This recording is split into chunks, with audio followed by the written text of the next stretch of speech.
This is our scores for How I Met Train Your Dragon. How I Met Your Dragon.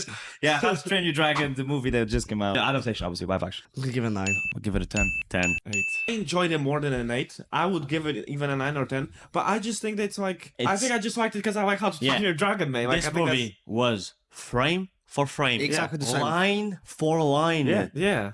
Identical to the original. Counter- So, the original was perfect. As an animated movie, it's probably 10 out of 10. I don't mind when the adaptations, like, they take some creative differences. I don't mind that. But to be fair, the How to Train Your Dragon was already, like, regarded as a pretty much a perfect movie. So if they were to change stuff, it would have affected the movie. Should it be done? Should this be a thing that happened? Like, if the first movie was already good, why make a live-action adaptation if the first one was already... Like, if I'm putting myself as a child, seeing a real human ride what looks like a real dragon, as a child, I would have gone crazy over this. Yeah. In this movie, not only was it directed and written by the same guy that did the animated one. Oh, really? Yeah, it was the exact same. So that's probably why the story is the same. Like, that he cared about the project. He didn't want to like spin his own take. I guess I'll give it a 10 then, because the only reason why he's giving it... No, but I said, in terms of enjoyment, it's a 9 or a 10. Yeah, but really the only things we can talk about and actually judge, because it adapted it very well, is the acting, first of all. So what do you guys think of the acting? I think it was perfect. Especially from the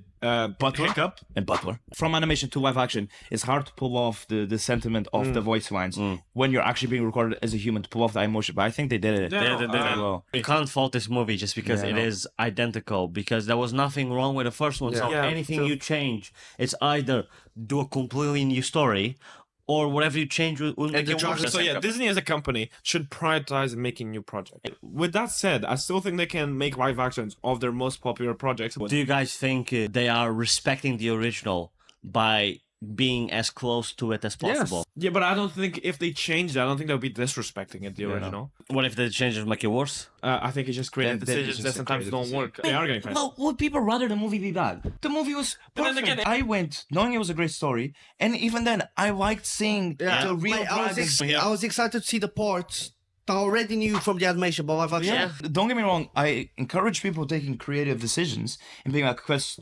try and make this work. Especially with How to Train Your Dragon, it was already highly regarded. There was nothing really that people were like, oh, that would have been better if they did this, or there was no part in the story where they're like, we should take this route. Everything connects well.